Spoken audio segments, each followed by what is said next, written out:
So I'm curious, what do you guys think about the idol system going core in some way?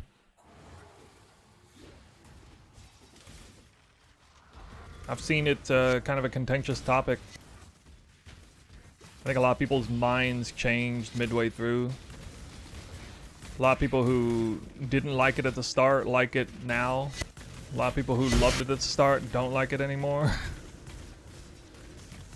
I think the big problem with it was no other option. Really jarring to go from an Atlas to, oh, now you literally have to like craft idols in order to, you know, do a farm. Although to be fair, you can technically farm with no idols, so it's not like it's a, you know, it's not like you literally cannot play. And you do have things like Sanctum, Heist, and other options. So I think there's an argument to be made that even you could draw a hard line in the sand there and say, look, you could still be farming even without needing idols. But there's no doubt been a crazy amount of FOMO in this event. I personally have felt a little bit of a sting when it comes to trying to switch strats and do different strats. But it does make for some interesting choices, I think. It makes you feel like you should commit more to whatever you're farming. That you're kind of like specializing, if you will, into your farm rather than just like hopping from, you know, the cool new hip farm to this farm to that farm and, oh, I want to do this instead, and just like instantly do it. Tuka says, yeah, that's why I like it. I mean, I haven't heard anybody really talk about that. But you know, one of the cases in one of the arguments in favor of idols is the sort of exclusivity of it. I think people sometimes forget that's not the only reason to play the game, but that is one big reason to play the game, is to feel like whatever you're doing is sort of exclusive to you, and that you're doing something that a lot of other people cannot do. And that in and of itself is like a prestige in that. Even though this is not a competitive game, it's still like a social game. We're just trading involved, so it's obvious, you know, whenever that is the case. I personally get a kick out of that. Probably won't come to a surprise to anybody. I don't know how I played without perfect defense. Yeah, I mean, you can even see in this chat, it's like super divided. It's kind of crazy how divisive this topic is in the community right now. I'm definitely in favor of the idol system. I would like to see more player agency in the sense that players could choose to have an idol versus opt out. I saw some pretty cool ideas brought up by the rest of the community or some other members of the community, like, you know, everybody starts with the Atlas, but then there might be some sort of progression system later on that you can swap to with idols and get even more robust, interesting farms. For things like, you know, jewel slots in the Atlas, stuff like that. I personally think a really cool idea. I feel like they haven't come out with anything that's been, you know, like major game changing in the game. In terms of like, you know, an expansion or whatever, where the new bosses, wasn't the last like really major expansion was the Eldritch bosses, Eater and Exarch, and the Eldritch altar system and the crafting that came from the Eldritch crafting. I feel like that's like the last super major update to the game. So like, what if they had, what would you guys think about, for example, a new boss or two, and then the boss unlocks something similar to the idol system for your Atlas. So everybody, you know, you start with the Atlas and then like the bare bones Atlas, which is still obviously quite complex. Then when you kill the pinnacle boss the first time in a league or whatever, it gives you start unlocking those slots like that. Or jewels for the Atlas or something to that effect.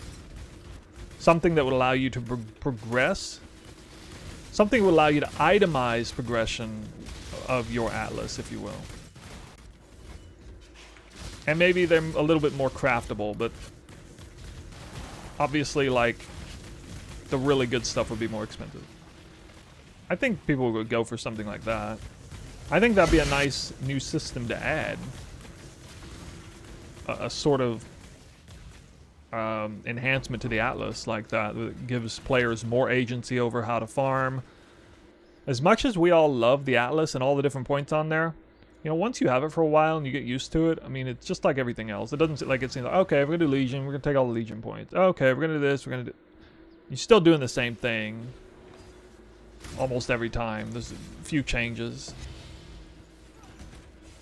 Funny enough, like the only real major changes to the Atlas have taken place for things like the removal of Wandering Path and bringing in back to basics and stuff, which obviously didn't necessarily go really well, but people weren't always back to basics fans. But I can at least appreciate a seismic shift in the meta of farming with things like that.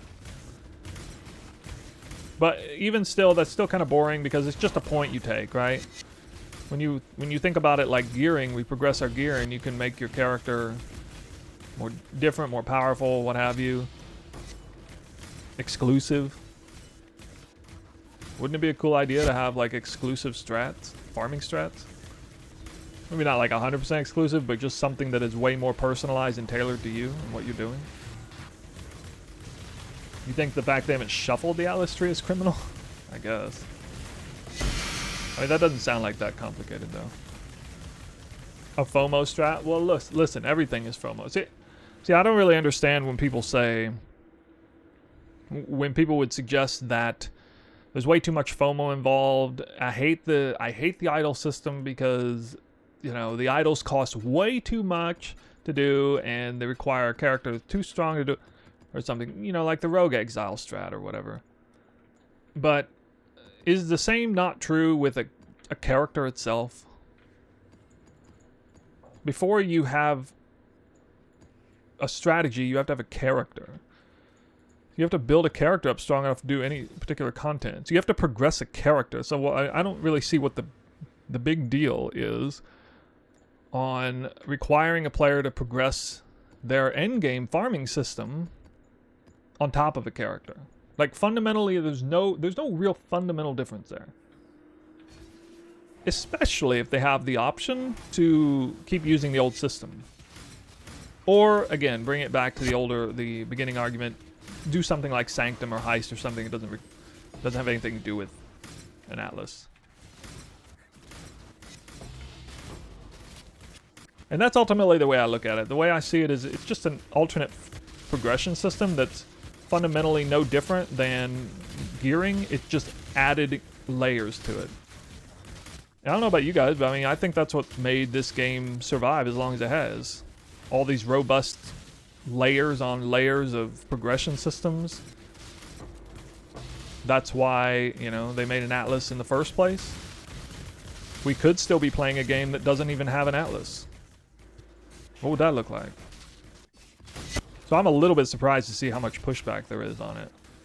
It does sometimes just seem like noisy, selfish FOMO crybabies, honestly. If I'm being completely honest. I get that vibe a lot with hearing all the complaints. Because when somebody complains about the idol system being too expensive or something, I'm just like, well, why aren't you complaining about your build being too expensive if you're going to do that? But then in many cases they don't. I'm like, well, why not? How are you going to complain about the idol system being too inaccessible or expensive and not a particular build you want to do? How are you going to play a build where you only have 20 or 30 divines invested into it and know that there are people out there with multi-mirror tier builds and not complain about it? Like, you're going to complain about that too. You just naturally would. Like, why wouldn't you? If you're going to complain about the fact that there are players out there who are farming content with multi-mirror tiered idols, it would be all the same. And just like in gearing and the idol system,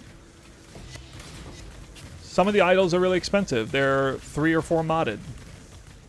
Remove one of the valuable mods, the idol becomes exponentially cheaper. But not exponentially worse. I have 4 modded idols right now. If I selectively removed 1 mod from each idol, you know what? This farm would still be 90% as good as it is. If I removed a second modifier from my idols, it would still be about 70% as good as it is.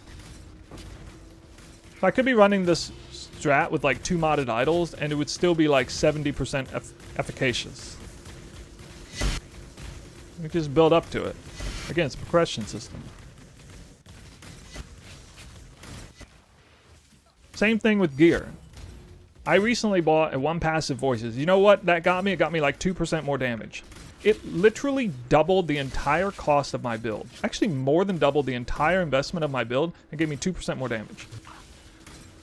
So again, even when somebody like complains, oh my god, you got mirror tier build. I'm like, yeah, I got mirror tier build. Congrats, I got like 3% more damage for making it mirror tier. Whoop-de-doo. The first 5 divines you invest into a build is absolutely massive increase in power. The next 5 divines, not nearly as powerful, but still powerful. And the difference between 95 divines and 100 divines invested in a build is almost nothing. It's the same thing with idols. I've yet to hear an argument. Does anybody have an argument for how the idol system is fundamentally different than the idol progression system, progressing farming strats?